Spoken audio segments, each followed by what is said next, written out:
Welcome to Longterm. I'm Ty King, and this podcast, Longterm, a podcast in recovery. It's in the title, right? We're learning about what do people need to recover from, and we started off with substance abuse, and we found out that a lot of people use their first substances because there was something else that happened that they needed to recover from first before they grabbed onto something else as an addiction to try to forget that one thing. And some people choose an addiction to substances. Some people choose an addiction to food or working out or phones or something, relationships. There's a million things that you can become addicted to distract yourself so that you don't have to unpack those suitcases of trauma that you dealt with whenever you were a child or, early life teen or something. And it's always really incredibly enlightening every time we have a conversation with someone who's a true, specialist and professional in this field that can help us understand it more, about how it worked, the psychology behind it, the spirituality behind it, and how all those things sort of have to align in order for you to self-actualize, to become the best version of yourself and addressing the things that were, things that happened to you and caused these flaws, and addressing those and embracing the ones that you can't change. But, it's that saying in those, in the recovery groups, right? It's to give me the power to change things that I can, but the ability to set things that I can't. And so with that, I wanted to introduce Dr. Kirsten Viola Harrison. Thank you so much for being on the show. Thanks, Ty. It's a pleasure. Absolutely. So just for the audience, what is your official title? So I was trained in clinical psychology. I've been in practice for 35 plus years, taken many breaks in between, raised kids. But I definitely have worked with people with very severe childhood trauma, trauma across the board, people who have had near-death experiences and come back and try to integrate that, but also what their soul has taught them about, surviving trauma and then how that can bridge the gap with the trauma community. So I love these discussions. Good. Yeah. I don't think there's anyone better we can bring on to talk about these things. And so, yeah. And you brought up something that's, really unique that we haven't even talked about and I haven't even thought about to talk about. And that's why these discussions are so fascinating and we learn so much every time is because there's always a new layer of the onion to peel back. Yes. And so you talk about people that are experiencing these near-death experiences and coming back and try to reassimilate past that point. And I've never really thought about like how much that must change a person inside. So, I mean, like, what is the process of that, and what is your experience in it? So sadly, when I was, I'm almost 60 next year, but when my brother passed away in an accident at 20 and I was 22, I was already trying to struggle with how to work with people with trauma. I was working at crisis centers, and all of a sudden, this just like blew my world apart. And it was 1988. There wasn't a lot of easy access to near death literature. You had to go in the way back annals of the Yeah. libraries and the medical schools. And so I just started really getting interested. I went to a lot of conferences, heard a lot of people's firsthand accounts of what it had felt like to be resuscitated, what their journeys were. And I started to realize that there was a lot of overlap with people who had had very severe childhood trauma and what they mentioned about maybe leaving their bodies, going on the playground with the angel mommies up in the playground. And then the people who had had near death experiences rising above and looking over their bodies.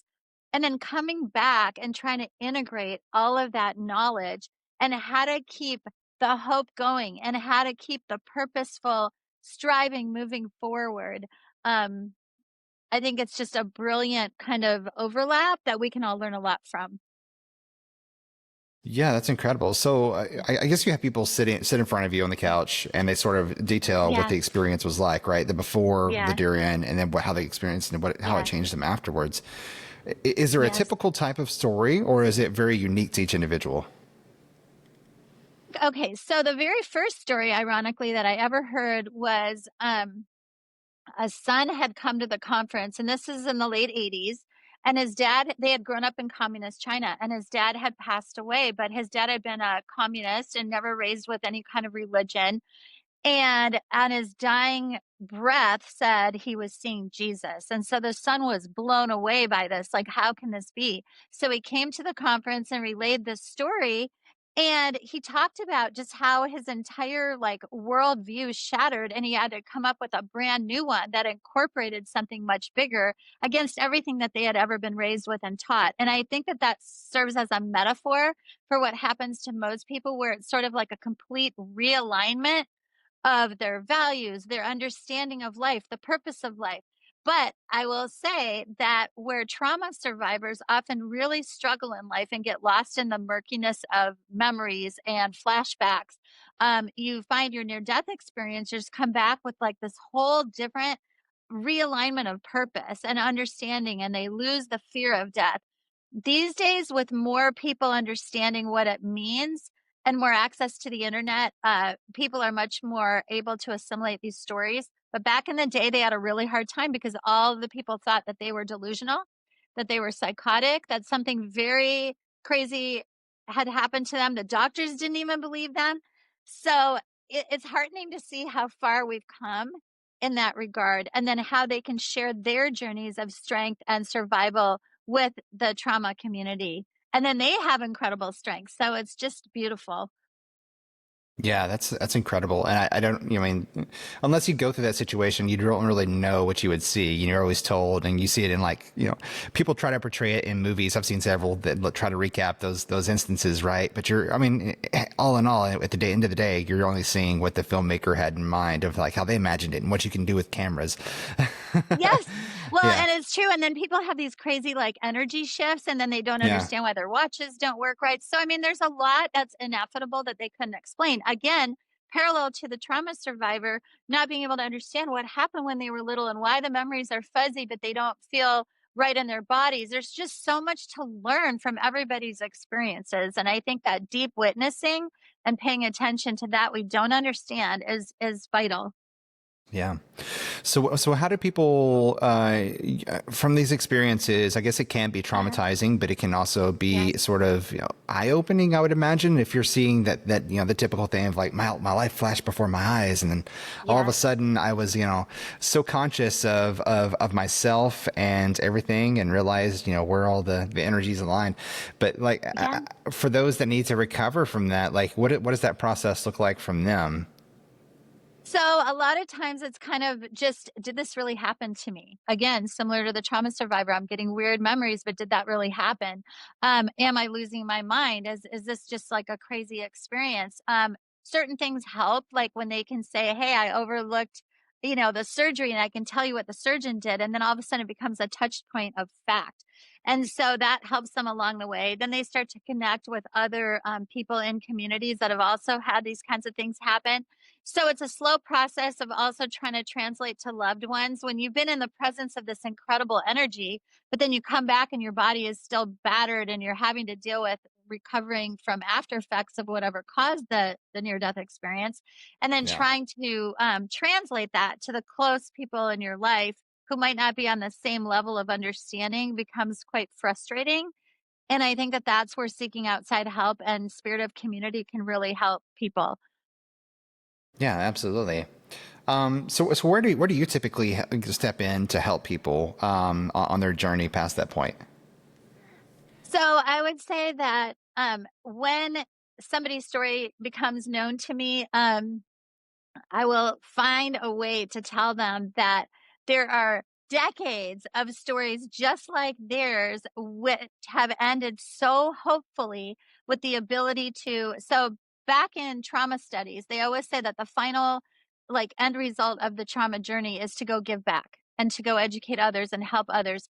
And so once the near death experiencer realizes that, they're going to be met with compassion, and people are really literally wanting to know what happened. It gives them so much hope and purpose in their lives, and close listening and witnessing then helps them feel like they have something important to share. I start directing them towards the conferences and the different places they can then go and feel safe and heard. And that's so they come to me in really interesting ways. It's not always like in traditional therapy. It might be a friend of a friend that knows I do this work, or somebody's grandma had this crazy thing that they just don't understand why grandpa keeps visiting them, and then they had an experience. So Yeah. I guess, having gone through so much dark night of the soul myself in my early 20s, integrating my brother's accident into my kind Mm. of shattered family life at that point, um I feel like if I can give anybody a little sparkle of hope, a little, this will be great later on, just trust, and you trust people, I feel like then that's mission accomplished. Yeah, for sure. You mentioned something that really perked my ears up was, why is it that, I guess if you're having dreams or visions or something of like a loved one that passed away, visiting you in your Yes, dreams, what yes. is that? Like, have you figured out, is there a definitive answer of what you think that Okay, is? so this gets kinda crazy. I actually dreamt my brother's death 4 days before he passed. Oh my gosh. And it's called I know, it's actually this is the first time I've talked about it kind of publicly, but Yeah. it's what's known as a prophetic dream, and I do very much believe that it's about preparation. I remember distinctly in that dream, feeling so I dreamt he had a car accident, not a boating accident, which is he died in a boating accident. But I dreamt that my best friend walked in with a whole thing of bagels, and in real life, all of it was happening around the kitchen table, and she walked in with a thing of donuts. And mind you, I hadn't told her a thing. So I was like, this is so weird. Every single thing was happening how I dreamt it. In terms of emotional reactions, in my dream, I had emotions I'd never experienced in real life. And I feel like it was preparing me. And so I start deep listening to people when they say they're either having these dreams of something. Visitations are very common. There's a whole all of these near death kind of visitations that people have after somebody has passed are to my mind extremely real, and people need to stay open and appreciative of whatever's crossing the veil at that point to kind of Yeah. poke their attention. So I've heard very many stories about that. In fact, people feel sometimes like someone's pulling them by the shoulder to get them to turn around and pay attention. Um, Things just happen that are kind of inexplicable. But if we can realize that this is just such a powerful communication from a different level of awareness and energy, it gives us so much, I don't know, hope or belief that Yeah. everything we go through in life isn't in vain, you know? No, absolutely. It makes a lot of sense. Yeah. Wow, that's incredible. And so, for people that are, just in general, I know you dealt with a lot of different types of people that are going through Yeah. some sort of recovery. And that's something that I think kind of blew me away was when we first were doing the show and a few episodes in, I realized, we were all sort of, recovering from something, and that the recovery, while recovery itself has to be sort of, customized for the individual, right? There's not Mhm. like one size fits all. There's not, one cure for everybody's recover. Like if you're Yeah. suffering from this, Yeah. here, take this. This Yeah. is going to be your one and all Yeah. solution. Yeah. But it takes a lot of work, and it takes a lot of finding out what fits for you, and it might be 20% of this and 30 of that and then 10 of this, and it might Yeah. be different levels for everyone. But Yeah. to see that the process of recovery can look very similar to somebody that's coming out of substance use, to Yeah. somebody that's coming out of abuse, physical abuse that they suffered as a child, right, or Yes. mental abuse of someone that was domestic violence or a victim or something Yeah. like that. Like there's a common thing. So it's amazing that you're serving all of these, and I don't think that people that I've asked, you know what I mean, and having all these conversations, I don't think anybody really couples all of those types of recoveries to be in the same service. Well, if you think about it, part of the near death experience is sort of a life review, and you're supposed to experience everything that happened to you, but also from the perspective of the other person that you interacted with. And so, if you did somebody good in this lifetime, you might experience what that felt like for them and the ripple effect. If you didn't do such a good job in certain Yeah. interactions, you might feel that as well.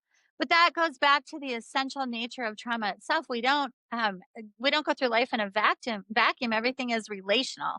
And so healing in relationships. So I would go back to that child who comes in ready to go in this Yeah. lifetime with their own maybe set of mission of what they're supposed to accomplish, and something happens that's very traumatic on a soul level. So it's a soul injury first before it ever becomes an awareness or whatever they've gone through. And then they have an addiction, maybe that covers some of that pain, as you stated at the beginning. But honestly, if you can address the soul kind of imperative, what is the mission and how did it get sort of interrupted? Or was the abuse part of the mission to learn strength, to learn other things? Um, it broadens your understanding then of how Right. healing can show up in the world Yeah. and for you. Yeah, for sure. And it's an analogy that you hear all the time of, tempered steel is, stronger Yeah. than something that was just pulled from the ground. And, Yeah. diamonds are made from coal. It's been crushed, right? And so Yeah. it's the Yeah. pressures and the things Yeah. that you go through that make you stronger. Yeah. And I think that's an apt analogy because, as cheesy as it is, but like the people that have been through something and that have actively stuck out to heal from it, you know what I mean, on a daily basis. I think that they're more self-aware and that they have more Yeah. empathy for other people. Yeah. And I think that you're, I don't know, just more conscious of like with the decisions that you make throughout the day versus the average person whenever you're living the quote unquote American dream, which I have a real problem with. Yeah. Of going to Yeah. you graduate high school, you go to college, you Yeah. find the love of your life, you settle down, you Yeah. have a kids, and you find this job Yeah. that you're in for years and years and years, and you just repeat the process of living the same day over and Yeah. over and over and over with a few vacation Yeah. days in between. Yeah. But those people, they get up in the morning and they think, let me grab my phone. Let me see what's happening online. Okay, better go get my coffee and go get ready, get dressed, and go fill my daily duties that I do every day. But for people in Yeah. recovery or people that are actively, healing from something that's traumatic in their life, I found that they sort of their first thoughts whenever they wake up is I've got to be better than I was yesterday, and so they Oh, set yeah. foot and they Yeah. decide, and they know like the weight of every small decision they make throughout the day could be the difference in progressing or slipping back into some darkness that they were in before. Is that your experience as well? Oh, absolutely. I used to do this work called equine therapy with horses. And so we worked with a lot of Yeah, people in recovery groups. And it was fascinating to me. If I had a trauma group there that day, that wasn't a recovery group for substances, for example, and I said, "Oh, that horse over there, Mr. Ed, he's acting up, stay away." They would stay away. They'd get really fearful. They would start having reactions to that.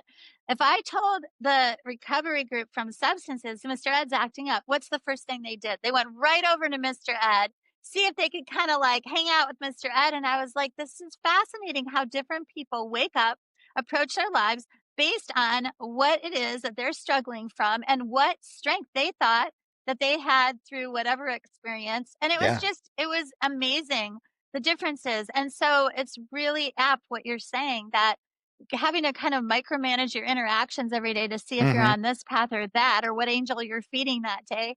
I do believe this is why the spiritual aspect is so fundamental and important, though, because if every day becomes one of seeking and reseeking that feeling of connection to something so much bigger and that higher power as people define it for themselves, that can become that guiding light that then gets them through all those little decisions because then they don't have to be so in control.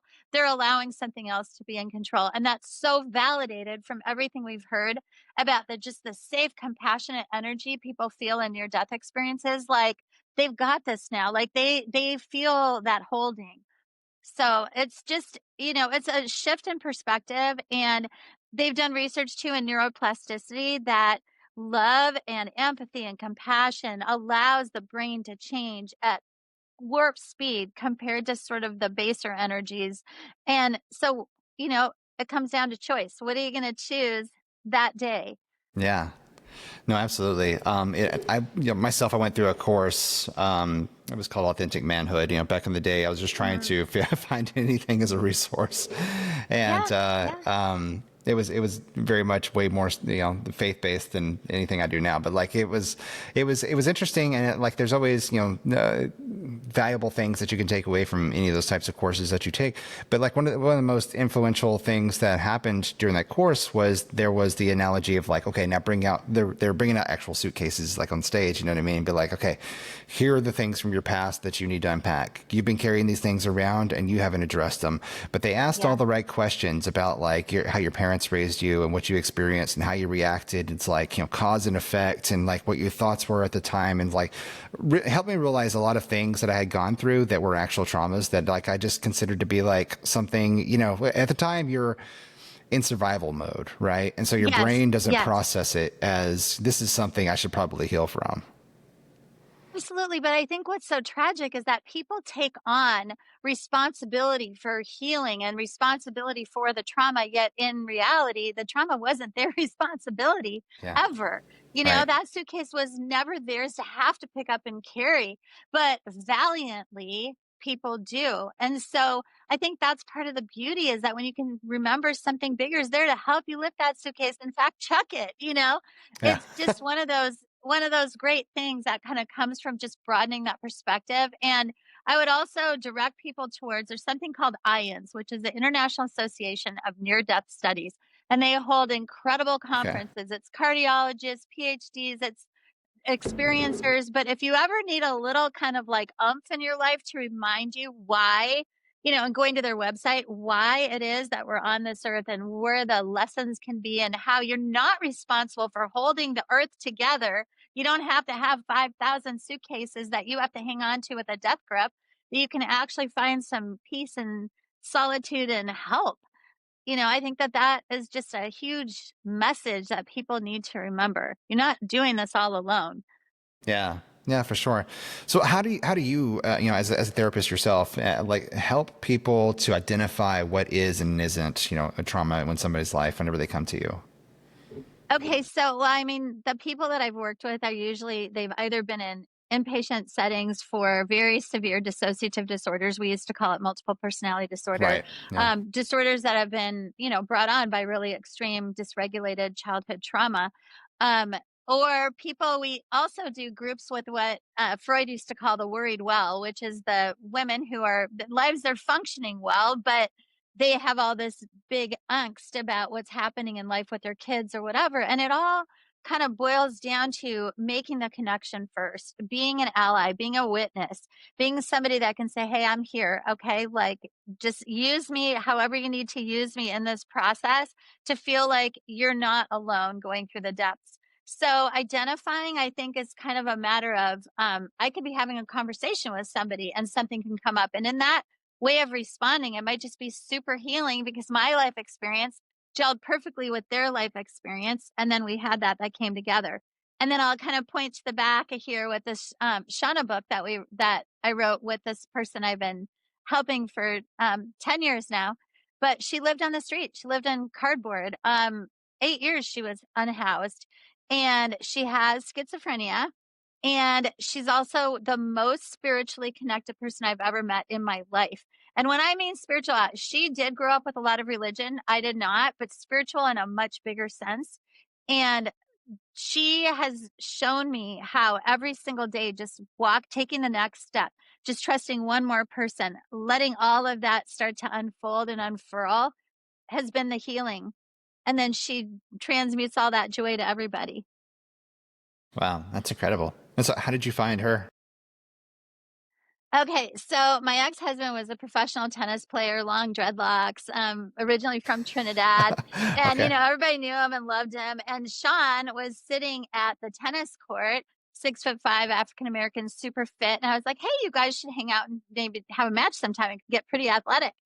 And then all of a sudden, and we had just moved to La Jolla, California. All of a sudden, like a month later, I went to the grocery store and Sean was no longer Sean. She was Shauna with her beautiful blonde wig, her pink top, her skirt. And I was like, okay, I'm a psychologist and humanitarian. I want to make a connection. I want to figure out what's going on here. And so many series of little interactions later, lots of little fun conversation. I would start bringing her my Goodwill things that she would love to wear. And I didn't realize she was unhoused because she took very good care of herself. She Mm. never mentioned it. And one day I was at the grocery store at 11 o'clock at night in the pouring rain, and I saw her there shivering. And I said, Shauna, do you not have a place to go? And she said, no, ma'am. And I said, okay, we got to do something about this. Why don't we go to the hotel over here and I'll check you in? And she just almost fell to her knees, looked to the heavens and said, bless, thank you. And then from there, I did a GoFundMe, got the community who had always loved her on board. We raised money and then an angel investor came in. So for 2 years, she had this great apartment. Everything was taken care of. By year 3, I started to panic because I knew, and for the last 8 years, it has fallen to me. I've made sure she stayed housed for 10 years now.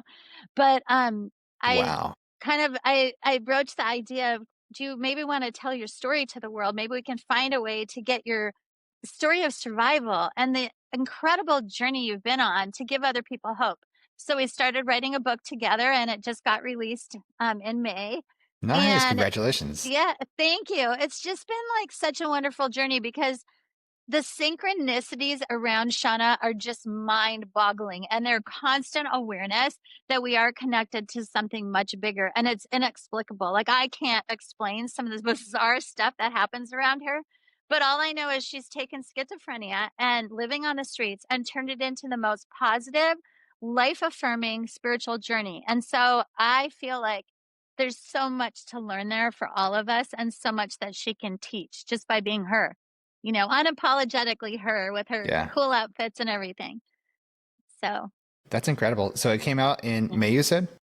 Uh-huh.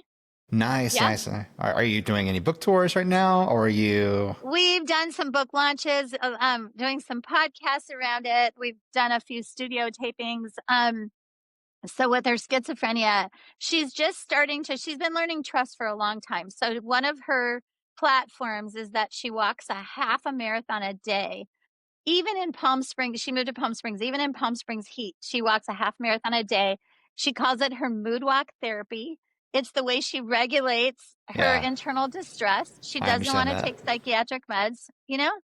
And it works for her. And the amount of people she meets along the way and the journeys that she then influences. So I think that's been part of our platform as well, to try to get her to say, maybe medicines don't work for you, or maybe your healing is atypical for what you think you should be doing. Maybe just try walking, take a nice walk outside, Yeah. meet some people, talk. It intersects with longevity research, social connections, exercise. Try it. Right. Yeah. you know? That's incredible and amazing Uh, story. I mean, oh my gosh, yeah, somebody dealing with schizophrenia, and then like yeah. you've known each other, you've stayed in the life for over 10 years now, 10 which years. is So about 1,000 texts a day. Originally when I met her, she had a little Obama flip phone that they would give to the homeless. And so, of course, eventually I upgraded her to an iPhone. And then she's now the queen of social media, like TikTok and Instagram. She's got 1 million views on some of her posts. And I'm oh my just like, gosh, okay, I mean, I taught her how to text. I'm like, Shauna, how are you doing this? And we went to, so she had not been on a plane for 17 years when I first met her. So we started with little trips. And then eventually we went to World Pride together to represent the intersex, which is what she is, which is kind of half male, half female. And it's called bi anatomy, but it's ambiguous genitalia. So that's kind of her mission, is to help people understand how confusing it can be to be born in a body that is atypical. Another layer of trauma, right? And yeah, so we decided that we would go. She'd never left the country. We decided I'd take her to the Euro Pride in Lisbon, Portugal, and then Paris and London Pride, and then wow, eventually Iceland, okay, and start to share her message. It's been a wild ride for 10 years, but it's been so heartening. Like, she educates people, she gives people hope. And again, it's this whole, the thing about recovery. She's recovering from so many layers of trauma, starting with her own body. Like, what sex am I? That's a pretty fundamental trauma. mm-hmm. What is my biological sex? But from there, so many things happened over the years. But she has just found ways to walk it out, to talk it out, to connect with people, even when she's having a schizophrenic kind of agitated moment and very having like a strong outburst. I've told people, just say, "Hey, Shauna," and Yeah, she'll snap out of it and she'll re-engage. And it just becomes super enlightening for everybody. So take a chance on people as well. That's a big one. You never know who could become your hugest, you know, fan or supporter. So right, absolutely, I'll add this piece. go for it. Somehow unexpectedly, in 2019, I got this crazy diagnosis, and they told me I had a year to live. It's now 2025, so obviously that was wrong. Yeah, But after biopsy, it was the wrong thing that they were investigating anyway. I my have gosh, something, but not that. But it was very traumatic. Clearly, I had kids. I was preparing to leave this world, and Shauna came through for me like crazy. Every day with texts, every day with new medical information, every day with, "Hey doc, have you tried this?" And I was like, absolutely blown away by the fact that here's somebody that I thought I was helping, and meanwhile, it turns out that she helped Yeah. me in Right. my recovery. And so you just never know. And it's like being open to that much bigger sphere of what everyone can teach us. That's why you're doing this. That's why you're trying to Hmm. broaden the conversation. What can we all teach each other? You know? Yeah. Oh, So yeah, for sure. that's, Well, yeah, of yeah, Dan, thank you, Dr. Harris, for sharing your time and sharing this story with us. That's incredible. course. Can't wait to read your book and read about your experience that you've together. I know we're just getting a small little peek in this little small talk that we're doing here. Yeah. I wanted to ask you something. I always ask every guest on the show to try to get a cumulative answer, out of with all of your personal experience and your professional experience in helping people, in recovery from all different types. For people that are trying to seek some sort of recovery from their own trauma that they've experienced, what is a long-term solution, do you think? I think trying so hard to center into the voice of spirit that's always there, even if it's just a little sliver left in your heart that you know you can trust. Try everything you can ever do to try to magnify that within, because if you can start to do that and build on that, then those little voices of temptation or the little voices of, self, berating or whatever happens in recovery that becomes so difficult, it's easier to be able to keep on the path if you can do that. So connect Right. with other people, like I said, IANS, other communities where people are validating the importance of soul growth and spirit. And that, remember, we're here to learn. We're here to figure it out somehow on some level. So even moving the dial just a little bit, you've done your job. So, Exactly. That's fantastic. All right, Dr. Harris, if somebody wanted to keep up with your practice, where would they go for that? so I usually direct people to my website, which is soulwisesolutions.com. And that's because also all of the Shauna story, the testimonials, the mayor of Palm Springs wrote about her, all the things are right there on the website, as well as the links to Amazon and Barnes and Noble to get the Great. book. And that's the best solution. Awesome. Incredible. Well, yeah, thank you, Dr. Yeah. Harris, again for sharing your expertise and your time with this and you're sharing this incredible story. And for you listeners, yeah, thank you so much for joining us for this episode. If you're watching this on YouTube, you can find us on all the audio podcast platforms and vice versa. If you're watching on or listening to us on the audio podcast platforms, you can find us on YouTube, search for Longterm, a podcast in recovery. And the number one thing I always ask people to do with these episodes is, this is an incredible message here that you, Dr. Harris, has shown and shared with us here. If you know somebody that needs to hear that, share this episode with them, because that's the biggest thing that we were trying to do with this podcast and with these messages and capturing these stories is destigmatizing the conversation, to be able to open and talk about it and to be able to share the messages with the people that need to hear it. And so, share this with somebody that you know that needs to hear this message. The worst thing that can happen is they won't listen to it. The best thing that can happen is it saves their life. And so, there's nothing to lose here, but everything to gain. And I appreciate you every episode joining us and being just as curious as I am about recovery and learning so much along the way. And we'll see you in the next episode. Thanks, Ty. Thank you.